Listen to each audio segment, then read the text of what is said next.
As women, we are aged way quicker than men, but just because we are aged doesn't mean we grow. And that's the problem. Now surrounded by women in their 30s and 40s who had in some ways been aged out of attractiveness by men their same age, these women felt resentful. They were the most grown they had ever been, becoming peaceful and patient with themselves. But because they had one gray hair in their vagina, men were ready to chop them off in the preferred age section of online dating. Can you believe it? Yali said, shocked. She had been dating a man for 3 months, which was incredibly long for her after a 5 year marriage. She was now officially calling the disaster. I can't believe he said that to me, Deandra. He goes, if I want to have kids, I gotta date younger because I don't want to have kids now. So I should date somebody who's 23. Deandra, he's 39 and I'm 33. What am I, ex scrambled? Does he not think women are fertile at 36, or do we just produce zombies at that age? In his head, dating younger gave him the mental permission to delay life milestones that are age appropriate for 40-year-old men. He should get married and be open to kids, but instead he contemplates it like he's 19 and not ready to get the prom queen pregnant before his first year of college. His presumption is if he dates women that are not necessarily the appropriate age for such big life changes, like having a family, he gets to have their youth, beauty, and control of their future. Aww. Because no woman wants a baby at 23, right? I'm so sorry, I said, Yali. I forgot to tell you that you may have been married to a disaster, but dating is one. She laughed. I know you really liked him, I said compassionately. My friends were really divided by sincere fear that men were not growing. Yes, they were aging, but they were not growing. And for women who have always been materially cut off, for a lot of us, spiritual wealth was the only thing we had accessible. We go to stars, tarots, and self help guides, all things men make fun of, to help us handle how, despite statistically being more educated, we are not as hired, as paid, or as praised as them. It breaks our hearts, so we check our horoscope. I don't even think I liked him, she said with a perplexed honesty. He's just the first guy that stayed with me for longer than 2 weeks. Every time a guy likes me, we barely make it to the second date, and they just do this weird thing of, oh, I'm going on a business trip. And then I find them at my coffee shop. Then they're like, oh, it got canceled. There's a problem when you date local. A lie stay in the vicinity. It was true. Men have always done this weird thing of rejecting you by telling you they want more. Sure, let's plan a coffee date, and suddenly he gets 3 cases of SARS. Truthfully, if he wanted the coffee, he would have shown up, but because he didn't want a coffee date with you, he invented a rare disorder. I had one guy say he had SIDS. I looked it up to find it was a fatal disease for kids under 1 month old. I let it go because that's what we do. We let things go. Did you walk up to him when you saw him at the coffee shop? I asked. No, responded Yali. I saw him next week at a mutual friend's party, and I asked him how his business trip went, and he said, great. But I knew. I know. She smirked, like the smartest person to not announce they were smart. I don't know why that makes me laugh. Sorry, let me finish. I don't know why that makes me laugh. I knew. I swear I knew. Could be on the epitaph of every woman. I knew he was an asshole. I knew he wasn't on a business trip. I knew he wanted to have kids with someone younger. I knew. We all lived on how much we knew, and that's why we were getting so depressed. We wanted to know better. Was it a matter of energy? Did we have to do more sage? How much more did we have to grow till we finally vibe at the frequency of a man worthy of us and all that knowledge? Or was it just that to love yourself enough, you realize that alone is the best option? All right, let's discuss this episode. Queen Yali, she's dating. Um, I felt so when my friend told me about this breakup, when Yali told me about this breakup, I felt really bad for her. It's very hard for her to date because she is, there's this idea, particularly of men who are gaslighters. Like, I remember when the producer said, oh, you're so archaic on your ideas. Women are equal. Now they have to pay. They don't have to get courted. And I'm like, okay, this is somebody who hates their mother. So I should take advice. But it stuck out to me because I think in Yali's case, it's that the idea of romanticism and courtship has been aged out. The whole idea chivalry is dead. But women aren't equal. And one of the toxic origins of chivalry was this concept of men are the providers, men, the whole reason they built a system where women can't take care of themselves is because they're going to take care of women.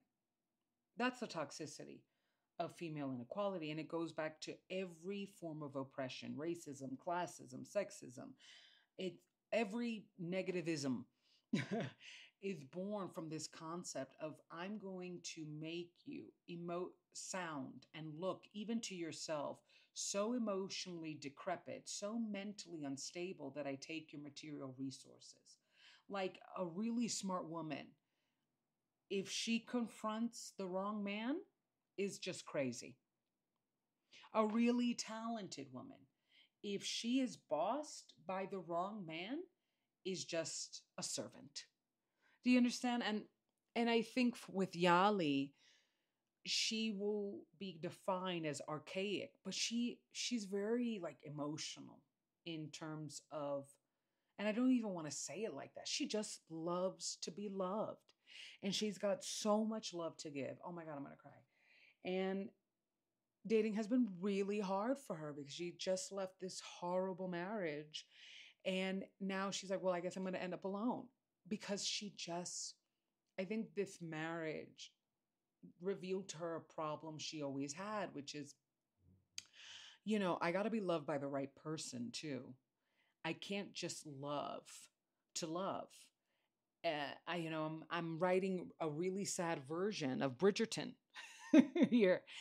And it's it's hard, and then it makes you resent your marriage because it kind of took your youth. But she's 33. My God, what is wrong? And she was dating this guy for 3 months, really liked him, or at least just liked that she was liked and getting back in the game, because that's another thing too. There's this feeling of it's slim pickings out there, so if you're pick, go with that slim. And I think for her, he was so, when he said that, he thought he was being logical, but what he really was being stupid and kind of like not understanding at all of female anatomy or body. Like, oh, she can't have kids past 33. They're all going to become zombies if she does. Her eggs are scrambled, or we can't adopt. Like, it was just a really dirty, cruel way to say, I don't like you. You're not a part of my plan. And I think in his head, he was being logistical. If I date somebody who's 23, mind you, she's 33. If I date somebody who's 23, I could spend the next 3 to 5 years of my life continuing this over contemplation of whether I want marriage, of whether I want kids. He's 39. He was about to turn 40. And it was kind of this looking at her like, because you're 33, you're running out of time. You're already divorced. Like, you are not where it's at for me. If I get a 23-year-old, she's young, she's beautiful, she doesn't know better, I can control her. And the minute, if I don't want kids by 45, like saying that we do a 3 to 5 year relationship, what is she? She's 27, 28, still fertile. Just go with the next guy. Like, his logic was so objectifying and painted in a really banal way, which is why we started talking about, she this guy asked her out on a date. She met him at a friend's party. He said, let's do coffee. Then he called her and said, oh, I have a business trip. And then she saw him at the coffee shop because they didn't live far from each other. And I said, why didn't you go up to him? Like, say, oh, how's the business trip? And she's like, no, there's no need to confront. What are you talking about? And so the friend had another party. She does like a lot of shindigs. Yali should invite me, actually. I should tell her that. Anyway, long story short, she said, how was the business trip? And he said, oh, fantastic. I had a great time. No, you didn't, sir. You didn't go. And I mean, I had one guy say he had SIDS, and I think that's like shaken baby syndrome. It's like something that happens to babies under 1 month. And we don't confront. We just walk away with the I knew. And it's something that I'm really contemplating now because I feel like that is a trauma response. My parents always raised me to believe that a good, nice girl doesn't confront a man who is lying or manipulating them. We just walk away. That is the very sane, at peace thing to do. And it's such a kind of what I'm trying to contemplate, especially as I try to get healthier, is whether or not that is true because I don't feel at peace. Now, I'm not saying I'm going to become a maniac and confront everybody, but I have started to confront people more when they wrong me. And obviously, the bar is like super high. You probably have to like slap me in the face for me to do it, but at least I'm doing it now that I'm slapped. Before, I would have been like, you know what? I think it's just, I know she was looking directly at me and calling me a bitch, but, like I feel like that being raised to believe that was such a toxic negative setup for me to approach life because I was also being raised by two parents that couldn't stop confronting me. My mom, like her mother, made me this person where she could just emotionally dump everything good, everything bad, everything negative, absolute love, absolute depression. My father was a shapeshifter. So, what he'd understood, he had a real gift of discernment. I can abuse Deandra, and when she goes to tell her mother that I'm abusing her, what will happen is her mother, because her mother is trying to reconcile her own sensitivities, will say, Deandra's sensitive. And I just kept on being asked to level up more, to be stronger, to be even more understanding.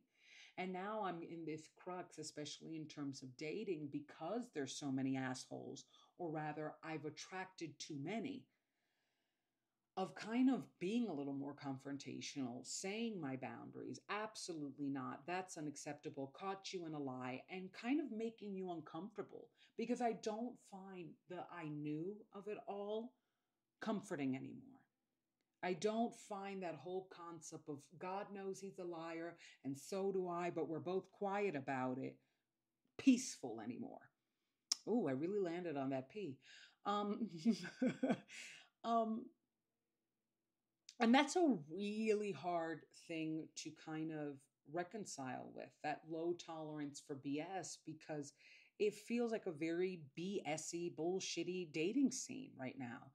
It's very archaic, yet when women have boundaries, we're treated like, oh, you're being old school, you're not being liberal or free enough. I don't even, or if you're being too conservative, oh, she's trying to be a doll, a princess with all that makeup. I want a woman who's natural. Like, shut up.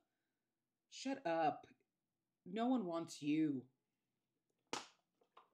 And I think that's what's happening with a lot of women. You have to remember, men, that every woman you meet has had bad experiences with men, more bad experiences with men than you've had bad experiences with women.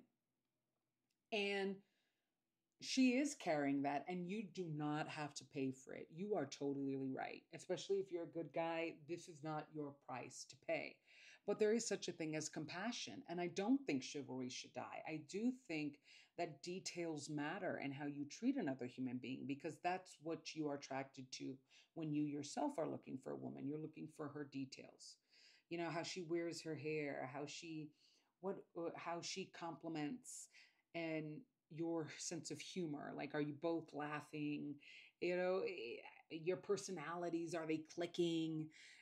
Her smell. And the same way and then we look at men and like some men don't bathe. They're just wearing dead flannel and really thinking they're cooking. And I talked about it in another episode, goldfish, where my friend, dated a guy who spoke about goldfish for 3 hours. My friend dated a guy who spoke about how he loves Mike Tyson. And like these men got bored with us at the date and left us. And I think for a lot of women, we were raised by women, when I look at the women of my family, that were incredibly sabotaged by the men of their life. Financially, mentally, physically, emotionally, absolutely in every way, literally beat down.